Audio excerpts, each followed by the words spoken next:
I remember the day I pulled the box of cookies out of the trash and I was eating them while crying and laughing at the same time.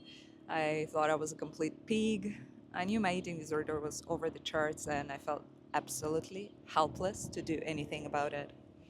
I had tried so many times already and I felt like I failed over and over again. And it wasn't just emotional eating or something I could fix with the willpower. My eating disorder had become my everyday fight with myself, and it was tough. I want to talk about that today, what bulimia really is, why it develops, how it affects your body and mind, and what healing can actually look like. If you're here because you're worried about your own relationship with food or someone you love, this video is for you.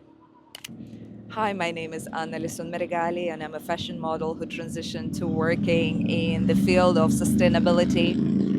I study psychology, I share about my journey, and I started this channel to connect with people and share about the tools that I discovered for myself. If you're interested to learn more, please subscribe over here. So, what is an eating disorder? Eating disorders are serial mental health conditions. They affect how we relate to food, our bodies, our emotions, and they're never really just about the food. In the book of Richard Schwartz, the founder of internal family systems therapies, he says, I came to specialize in the treatment of those who had suffered complex trauma and carried serious diagnoses like borderline personality disorder, chronic depression, and eating disorders. That quote stayed with me because it showed that eating disorders were not just something shallow or superficial, they were not just easy problems.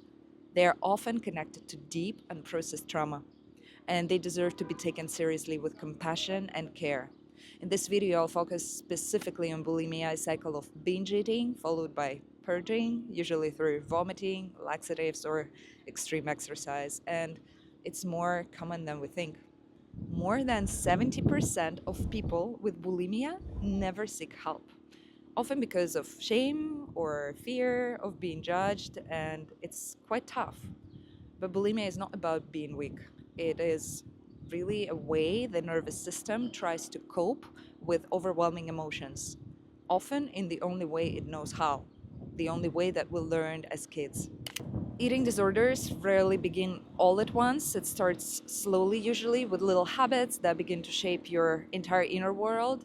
Some early red flags that something deeper may be going on are the following: constantly thinking about food, calories, or weight, obsessively planning meals, then breaking those rules and feeling ashamed, skipping meals or binging in secret, over exercising to compensate for what you ate, losing the period for women or having irregular cycles, feeling like you've lost control with food, feeling guilty, disgusted, or dirty after eating, telling yourself, I'll start again on Monday, every Monday, praising or being praised for weight loss and feeling terrified to gain it back. Hey, modeling, that's very specific for modeling and sports. A lot of these signs are hidden.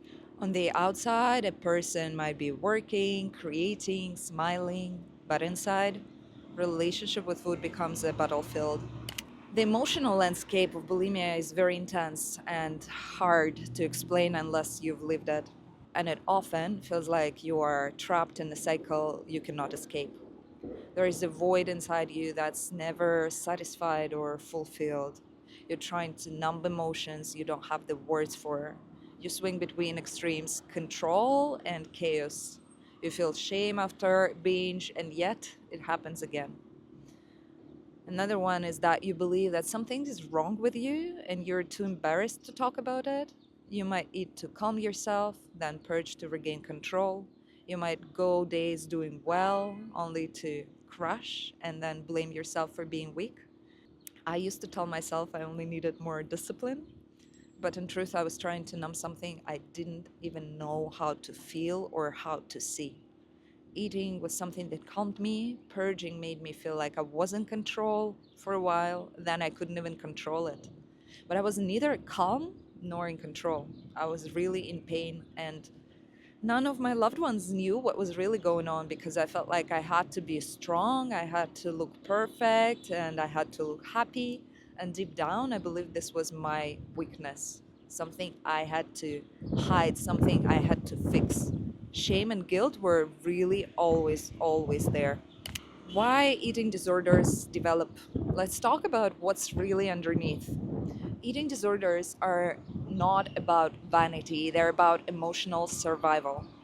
For me, it started during a time when I felt completely out of control. I didn't know how to be with myself, with my emotions, feelings. It was too much.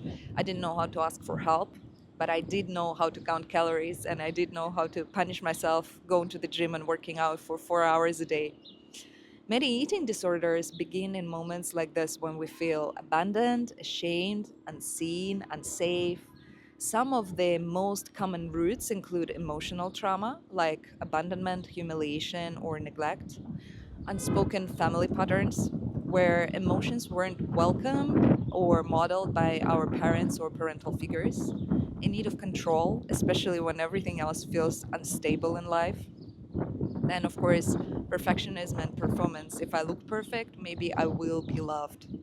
We have also cultural conditioning, especially in the industries like acting, modeling, dance, sports, wellness spaces, where we feel a lot of pressure to look in a certain way. Loneliness, identity loss, using food as something predictable and comforting in families where emotions weren't talked about or worse, were dismissed. Control over food can feel like it's just the only power that you have. There is a model in psychology and spirituality that I found helpful, created by Lise Bourbeau, a French author. She describes 5 core wounds that we carry: rejection, abandonment, humiliation, betrayal, and injustice. For me, bulimia was rooted in abandonment and humiliation, and it became just a way to both soothe and punish myself, to say I'm not okay, but without ever having to say it out loud. So it's not about being broken, it's about surviving the pain the best way we could. I truly believe that understanding that bulimia is only a symptom is the first step to healing it. Your body is trying to show you that there are feelings underneath, attached to deep core beliefs. It is an invitation to look deeper into those beliefs and those emotions and feelings. And there are ways how you can do it. There are tools that I discovered on my journey and sharing with other people. Healing bulimia is not about just learning to eat normally. It's about learning to feel safe with yourself again, to feel your emotions, to hear your body, and to reparent the parts of you that learned to cope by hurting yourself. Here are some approaches that have helped me and many others that I highly recommend to look into if you're dealing with something similar. Somatic therapy is one of them. This approach focuses on how emotions live in the body, helps you reconnect with sensation, breath, nervous system regulation, instead of going into automatic responses. Help me to get out of my head and get into my body, hear her again, to feel instead of numb, to breathe instead of running. IFS is another one, internal family systems. This method sees us as having parts, like the binging part, the perfectionist, the inner child, the inner critic. Healing means helping those parts feel safe again instead of pushing them away. This changed everything for me because I met the part that binged, and instead of judging her, I listened to her. She was scared. She wanted love, not punishment, and more punishment I was giving to her, more scared she was. There was another part, the controlling one, which I had to see her as the protector that she was, and I had to talk to her and explain that harsh methods she was using weren't actually helping anymore. Spiritual practices. For me, working with sacred plants and indigenous medicine opened a path of deeper connection with my body. But this path requires serious intention, guidance, and preparation. It's not for just everyone, but for me, it was really life changing. Working with sacred plants under safe guidance helped me look at my body as it's something sacred, not something to control or fix. She became my friend. My body became my friend. Daily support tools: breath work, journaling, mindful eating, cold showers, warm baths, acupuncture, and self compassion practices. Each of them helped me build a new foundation over time with consistency and gentleness.